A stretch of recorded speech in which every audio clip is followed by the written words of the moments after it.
Caros alunos, bem-vindos mais uma vez às nossas aulas de eletrônica analógica à distância, né? Hoje com o tema de semicondutores. Pessoal, vou deixar aqui o aviso mais uma vez. Quem não puder estar assistindo às aulas, pode acompanhar as aulas através desse material gravado. E eu vou disponibilizando também no material em PDF, através do e-mail institucional e na área arquivo da plataforma Teams. Então, quem tiver alguma dúvida, alguma sugestão, alguma coisa, pode entrar em contato comigo através do e-mail danilo.silva353@etec.sp.gov.br ou através do chat aqui da plataforma Teams. Tudo bem? Então vamos lá, pessoal.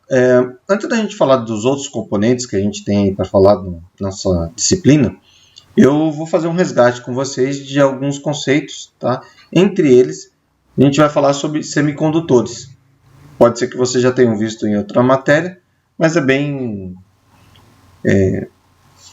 oportuno a gente fazer uma recordação aí desses elementos para a gente entender como é que isso funciona dentro de um circuito eletrônico.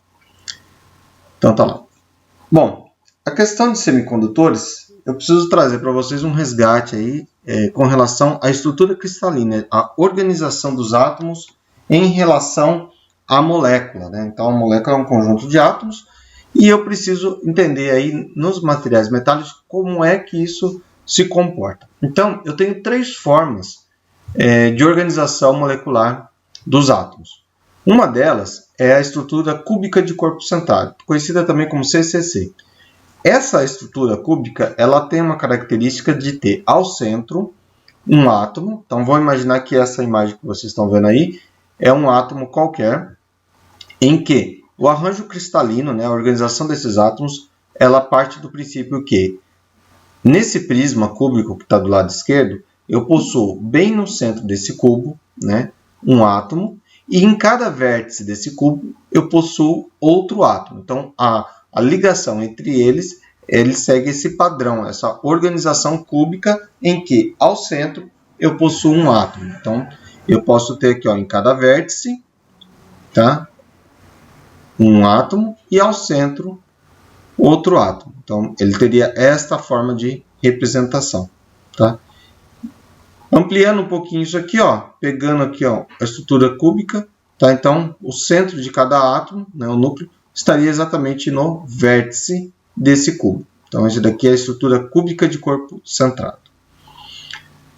Possui também, ó, cúbica de face centrada. Então, analisando o mesmo perfil cúbico, agora eu possuo um átomo em cada vértice. Então, são 8. Então, 1, 2, 3, 4, 5, 6, 7, 8. E em cada face desse cubo, eu possuo mais um átomo. Então, eu tenho aqui, ó, na face lateral aqui eu possuo um, na face superior outro, na face posterior mais um, nessa face frontal outro aqui, nessa face lateral mais um e na face embaixo aqui, ó, mais um. Então, eu teria aqui, ó, 8 átomos, um em cada vértice, e mais 6 átomos, um em cada face. Então, eu teria esse arranjo de estrutura molecular. Então, tá aqui, ó, eu consigo ver aqui, ó, bem o centro de cada átomo, tá? No centro da face desse cubo. E em cada vértice, o centro de cada átomo. Então, esse daqui seria uma outra forma de organização molecular de átomos metálicos.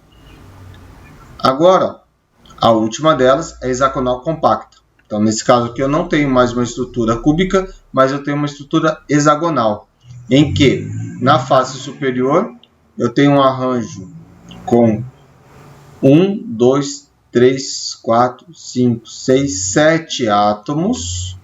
Na face inferior, mais 7. Então, 1, 2, 3, 4, 5, 6, 7. E ao centro, mais 3. 1, 2, 3. Então, esse daqui é a estrutura hexagonal compacta, que tem essa forma aqui, ó. Então, cada um desses átomos aqui estão ligados aqui, tá bom? Então, vamos lá. Próximo. Tá aqui, ó. Para entender como isso se processa, eu preciso voltar um pouquinho lá nas aulas do ensino fundamental. Lá nas aulas de química, né, nós tínhamos lá a representação, né, do núcleo de um átomo, onde tem os prótons e os nêutrons, e ao redor deles eu tenho os elétrons. Essa representação A, que está ao lado esquerdo aí do vídeo, ela mostra muito bem aí, uma maneira bem didática, como é que é essa organização. Porém, vale a pena lembrar que nos dias de hoje, essa representação ela não é a mais real. O que nós temos hoje é o que nós chamamos de nuvem de elétrons. Então, eu tenho no núcleo o prótons e nêutrons, e ao redor desse núcleo eu tenho uma área em que eu tenho os elétrons vagando de maneira desordenada no entorno do núcleo. Tá? Então, ele não segue exatamente esse padrão circular que está aí na tela. Essa é mais uma representação para a gente entender como é que ele se comporta. E entre os prótons e nêutrons e os elétrons, existe uma força de atração. Essa força de atração, quanto mais próximos os elétrons estiverem do núcleo, maior é essa força de atração. Quanto mais distante, menor a força de atração. Então, quando eu estou numa estrutura lá, né, uma organização atômica, e eu tenho os elétrons que estão migrando de um átomo para o outro, os elétrons que estão mais distantes, eles são mais facilmente doados, né, ou eles migram para outros átomos, porque essa força que existe de atração entre o elétron que está mais distante e o núcleo, ela é menor. Então, os elétrons que estão mais distantes, na última camada, eles tendem a se desprender mais facilmente. Bom, ainda continuando com a relação de aulas lá do ensino lá de química, o que falava-se também? Né? Que existe uma estabilidade atômica. Então, cada camada ela possui um número determinado de elétrons, que pode estar ali naquele entorno dela. Então, a primeira camada ela possui 2 elétrons, a segunda camada ela possui 8 elétrons, a terceira 8. Só que existem camadas que elas podem ser preenchidas até 18.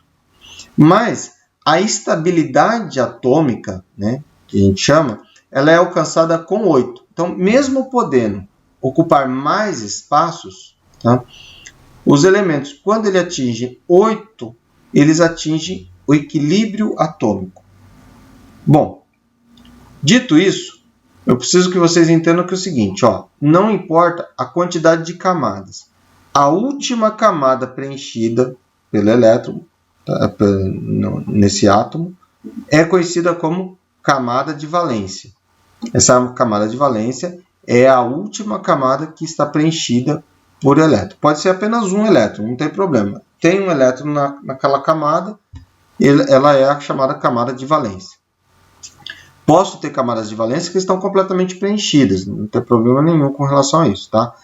Bom, analisando aí o átomo de silício. Por que eu escolhi o silício? Porque o silício e o germânio, eles possuem uma característica de serem, dependendo, né, de como eles estiverem, eles podem assumir o comportamento de condutores ou de isolantes.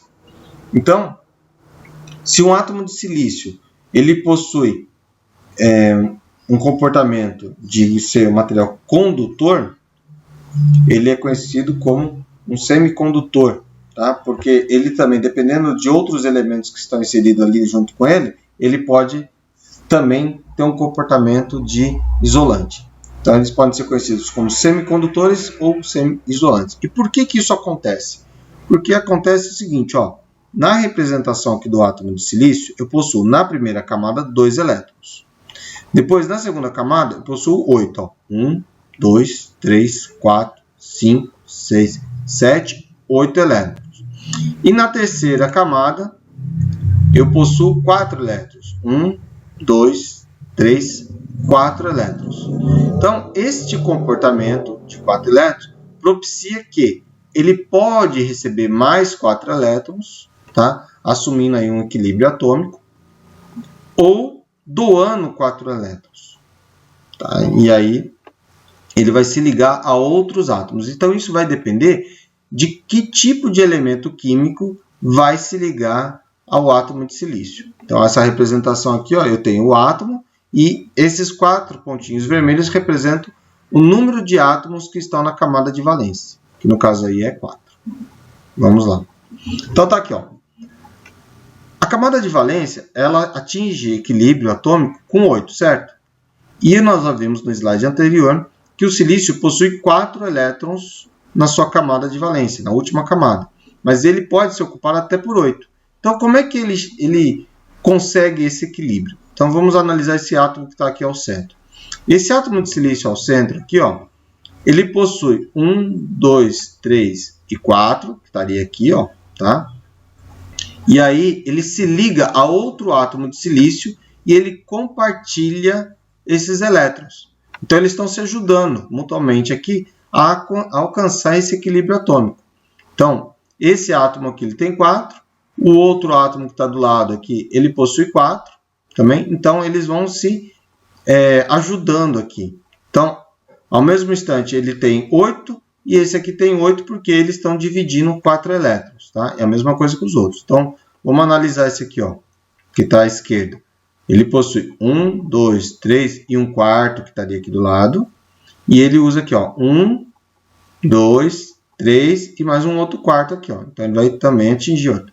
A mesma coisa acontece com esse aqui, ó, que está amarelinho. Possui 2 aqui, 2 na parte de cima e mais 2. Então, ele vai acabando 8. Então, eles vão usando, né, de forma conjunta esses elétrons. Só que, em determinados momentos, eu vou ter uma vacância aqui, ó, tá? E aí eu possuo um elétron livre. Esse elétron livre, ele pode migrar para um outro átomo. Então, ele vai trocando aí de átomo. Então, aqui, ó. Aqui é uma representação que ele possui o equilíbrio atômico aqui, ó. Então, tem 2, 4, 6, 8. E aí é uma estrutura que ela vai se repetindo aqui. Então, isso aqui seria se fosse tudo átomo de silício. Cristal de silício submetido a um campo elétrico, né? Uma tensão elétrica. Então, quando eu tenho uma tensão elétrica que está sendo promovida aí nessa organização, o que acontece? A tendência é que os elétrons tendem a ir na direção, né, contrária, né, daquela tensão que está sendo promovida. E aí, quando ele vai no sentido do polo positivo aqui, ó, o que vai acontecer? Ele cria aquela vacância, aquela lacuna. E aí, um outro átomo tenta ocupar esse espaço para tentar manter o equilíbrio. E aí, o outro elétron tenta ocupar esse. Então, cria aqui, ó, um movimento ordenado de elétrons. Ó, agora está aqui no segundo e depois ele vem aqui para o terceiro. Ó, essa vacância, essa abertura. Então, o que acontece? Essa migração de elétrons dá origem ao que a gente chama de corrente elétrica. Corrente elétrica nada mais é do que o fluxo de elétrons ou encaminhamento de elétrons num determinado sentido. Aquela atração que existe entre o elétron e o núcleo é o chamado campo elétrico. Então, quando existe o movimento de elétrons, né, entre os átomos do seu material, do seu fio, essa movimentação é que cria o campo magnético em torno do fio. Tá? Então, essa daí seria a nossa representação. Bom, dando sequência. Bom, em algumas situações, o que vai acontecer? Eu vou pegar esses materiais, que eles podem assumir característica de serem semicondutores, e vou colocar na estrutura molecular dele um outro elemento. Tá? Então, esse elemento aí, no caso, é o fósforo. Por que o fósforo? Porque o fósforo ele tem 5 elétrons na sua camada de valência. Então, quando eu tenho o silício, que ele tem 4 elétrons na camada de valência, e eu coloco o fósforo na camada de valência, o que vai acontecer ali? Vai acontecer que 4 elétrons do fósforo vão se ligar aos átomos de silício, tá? Buscando o equilíbrio atômico, e vai sobrar um elétron. Então, esse quinto elétron aí, ele vai ficar solto, ou seja, não tem espaço para ele ficar. Não tem lugar para ele ficar. Então, ele fica solto. Então, ele pode se unir, né, a um outro elemento. Então, ele vai ficar um elétron livre. Então, esse aqui é um tipo de condutor do tipo N. Tá? Então, esse aqui é a representação. E aí, ó, ele ganha, que o fósforo ganha um sinalzinho de mais aqui, ó, mostrando que tem um elétron livre. Depois, semicondutor do tipo P. O que acontece do tipo P? Do tipo P, eu tenho uma vacância, eu tenho um local aqui, ó, que pode ser completado com elétron. Então, eu posso colocar um elétron aqui, ó. Então, no caso aqui, ó, eu estou fazendo o silício junto com o boro. O boro tem 3 elétrons na camada de valência. Então, ele se liga ao silício, buscando equilíbrio, e ainda sobra um espaço. E ó, o elétron de valência dessa posição se moveu para outra. Então, ó, ele estava aqui, ele migrou para cá, para buscar o equilíbrio. E aí, o que está do lado, vem para cá, e vem para cá, e vai mudando. Tá? Entre os átomos de boro, vai sempre existir. Então, é mais fácil eles irem tentar ocupar esse espaço. Então, é do tipo P. Tá? Então, quando eu estou promovendo uma tensão, o que acontece? Essa mudança de estado aqui, ó, ela é mais fácil, né? Ela vai migrando aqui, ó, do silício para o outro, ó, tentando ocupar o espaço que está livre. Então, tá aí, ó, uma representação em que eu pego 2 materiais com características de dopagens diferentes. Então, um eu tenho cargas positivas, outro eu tenho cargas negativas, né? Aquela vacância, aquele espaço aberto. Bom, o que acontece aqui? Ó? Quando eu pego esses 2 materiais e coloco eles juntos, sem promover nenhuma tensão, né? Não coloquei nenhuma força externa, eu estou colocando os 2 juntos ali, o que vai acontecer? Esses átomos aqui, ó, cargas positivas, eles tendem a ocupar os espaços negativos e os espaços negativos tendem a ocupar aqui, ó, porque eles estão migrando, né? Então, cria-se aqui, ó, uma região chamada região de depelação, tá? Só que como eu não estou promovendo nenhuma força externa, ela se equilibra. Então, isso vai variar muito da quantidade de elementos, né, de vacâncias que existem, do tipo de elemento que está sendo usado aqui, se é boro, se é fósforo, se é silício, se é germânio. Então, existem outros também, não é só esse, mas esses aí são os principais. Então, cria essa barreira. Vamos pensar nessa barreira aqui, ó, como se fosse um muro, tá? Um muro bem alto, em que essas cargas tentam passar para o lado de cá, né, para o lado da direita aí, só que chega um momento que esse muro aqui é muito alto e elas não conseguem. Então, elas ficam todas paradas aqui, esperando que exista uma força aqui que ajude elas a passar para o lado contrário. Tá? Então, aqui é uma junção do tipo PN. Tá? P do lado, N do outro. Vamos lá, o próximo. Bom, então, como eu disse agora na aula contrária, essa região ela pode ser tamanho variável, né? Então, ela pode ser maior, pode ser menor, de acordo com a quantidade de elementos que estão ali do lado. E nesse caso aqui do nosso desenho, olha o que está acontecendo. Eu estou fazendo uma polarização reversa, né? Ou uma polarização indireta.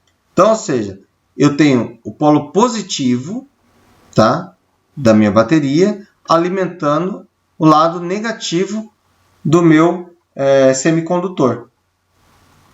Então, ele não vai conseguir passar.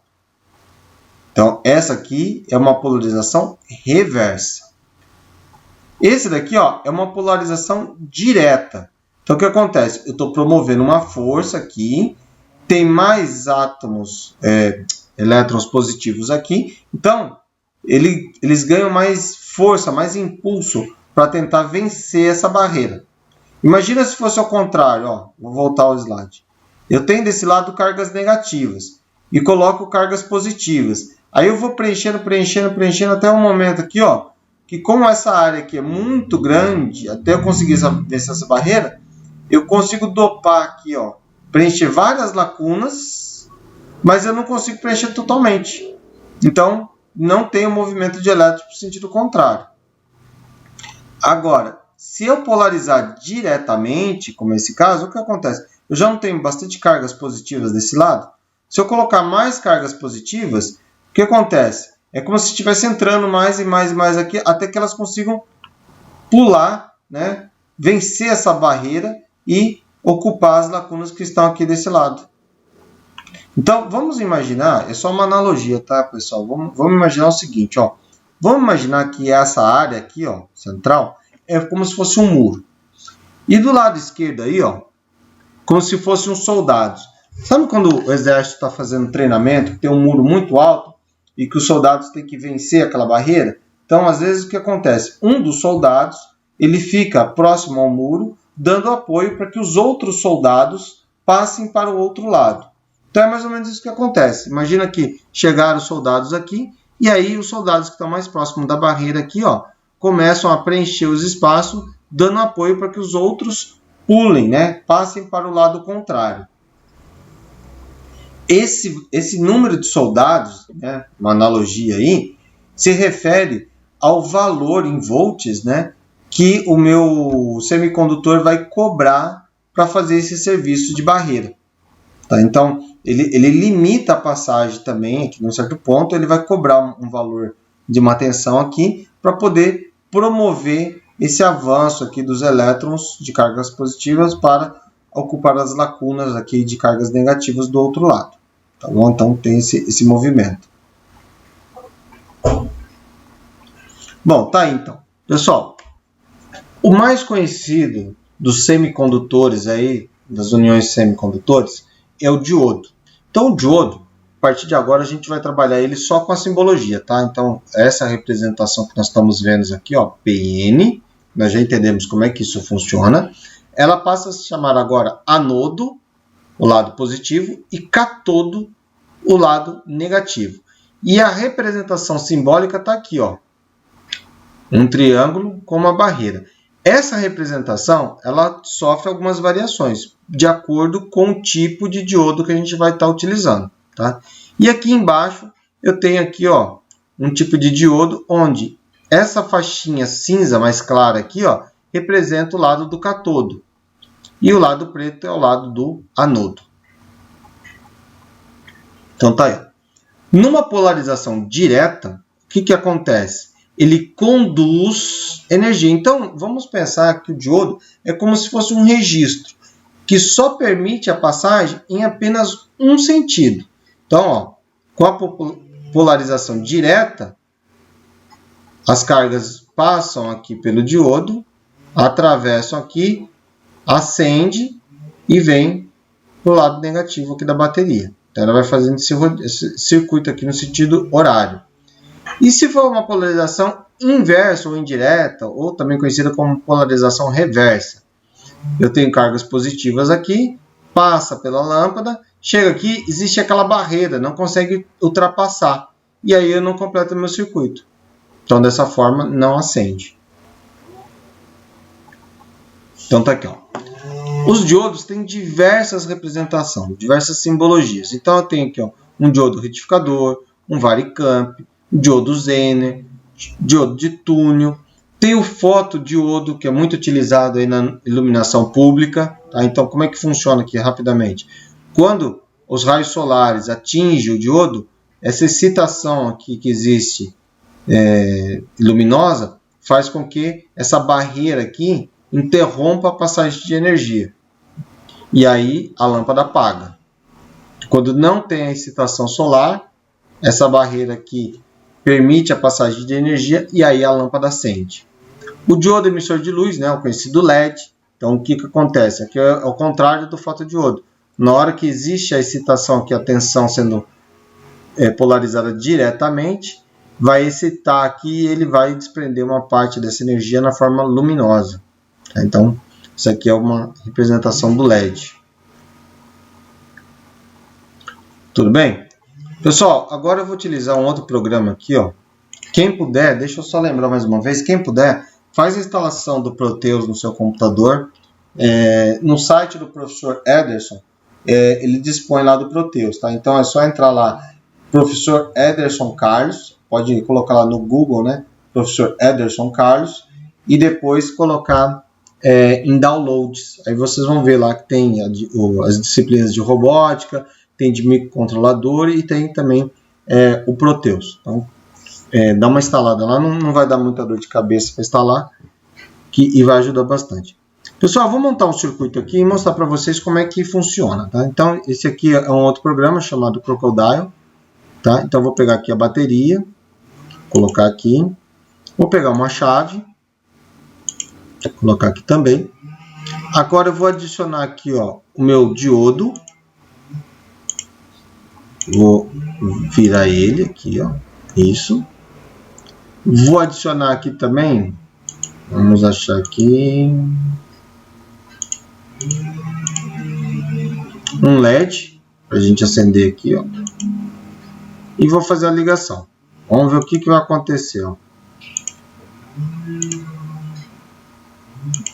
Uma polarização direta, né, ó. E daqui eu levo ele de volta. Opa.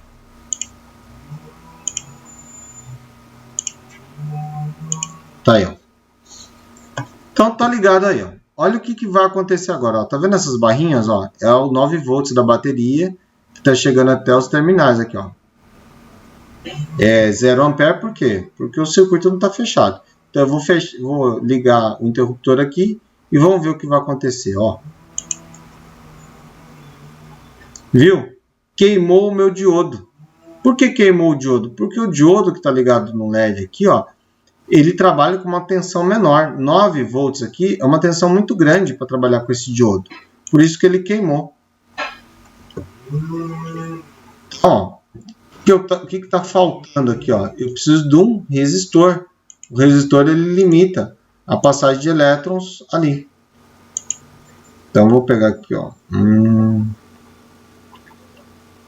capacitor, um resistor. Tá aqui, ó. Vou pegar o resistor, vou virar ele.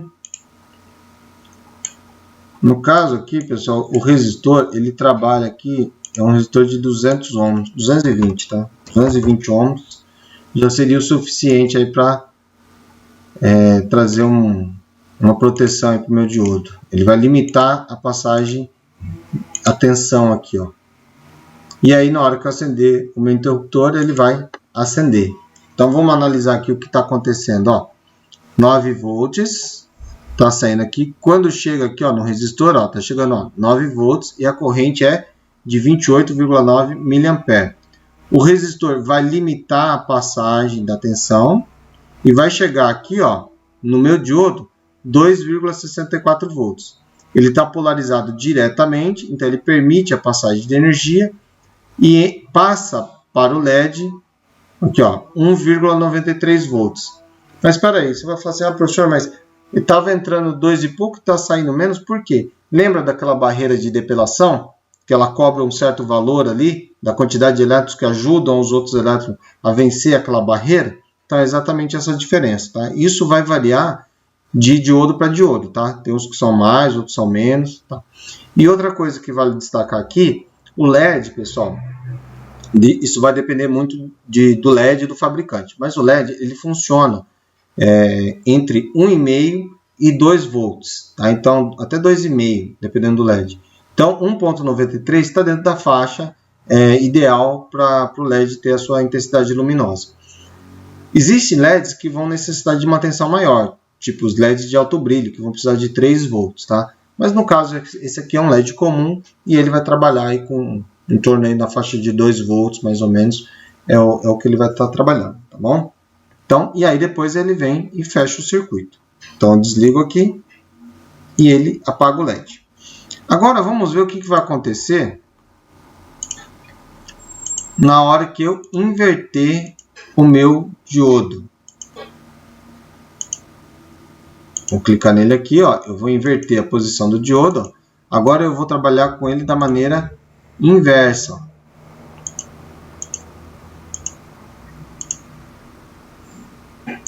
Tá lá. Ó. Então, ó, a tensão está chegando aqui, vai passar por aqui e como ele está polarizado inversamente, ó, ele vai bloquear a passagem e o LED não vai acender. Ó. Olha lá. Ele bloqueia aqui, ó, e não permite, e o LED não acende.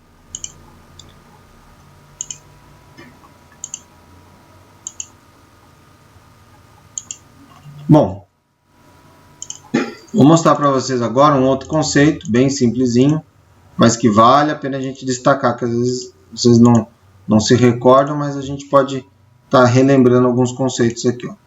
Pessoal, vou fazer o seguinte, ó, vou pegar essa ligação novamente, vou ligar aqui diretamente e vou ligar aqui, ó, outro LED em série, ó. E daqui eu venho para a minha bateria. O que vai acontecer agora? Ó? A tensão aqui, ó, ela vai sofrer uma influência. Por quê? A tensão ela vai sendo dividida ao longo dos vários LEDs. É o que acontece com aquele circuito de lâmpadas de Natal, né?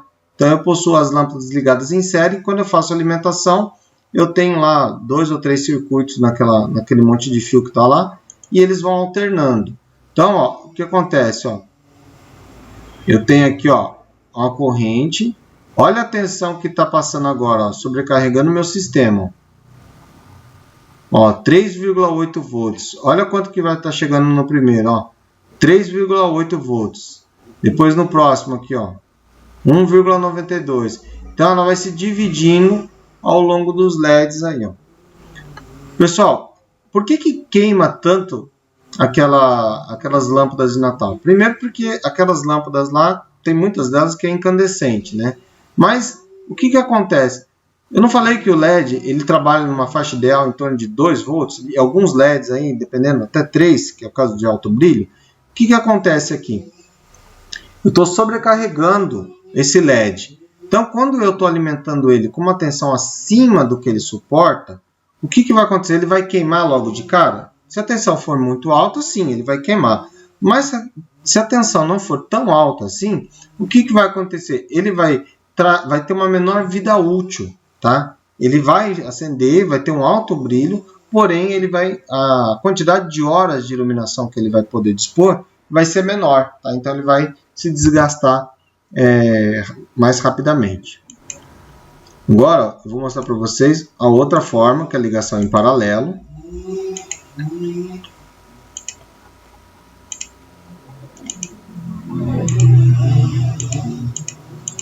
Bichinho chato esse. Então tá aqui, ó. Eu vou pegar aqui, ó. Vou ligar aqui no meu diodo, aqui. E esse aqui eu vou ligar aqui também, ó. Então uma ligação em paralelo.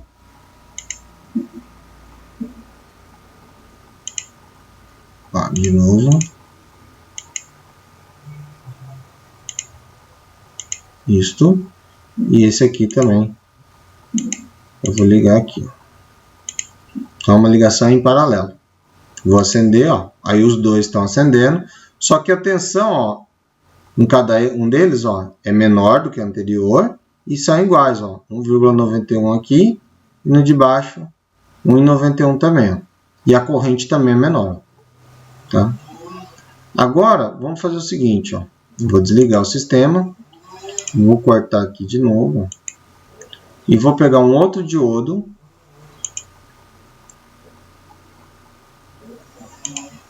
Só que agora eu vou colocar ele ligado inversamente.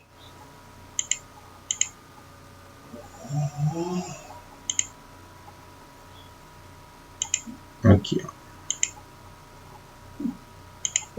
Então, eu tenho um polarizado diretamente e outro inversamente. E vou ligar. Olha lá o que aconteceu. O que está polarizado diretamente acendeu e o que está polarizado inversamente ele não acende. Pessoal, esse circuito é um circuito de corrente contínua, né? Então, ou seja, ele tem um sentido único, né? E ele fica sempre no sentido, no caso aqui, no sentido horário, tá? Agora, se eu tivesse uma corrente alternada, em que ela vai mudando o sentido conforme a frequência, o que ia acontecer? Uma hora eu ia acender esse e apagava esse.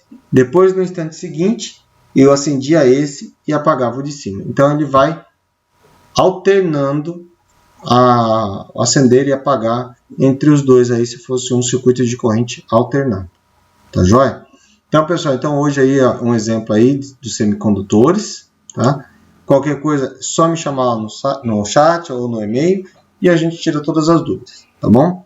Então, um forte abraço aí, fique com Deus e até a próxima aula.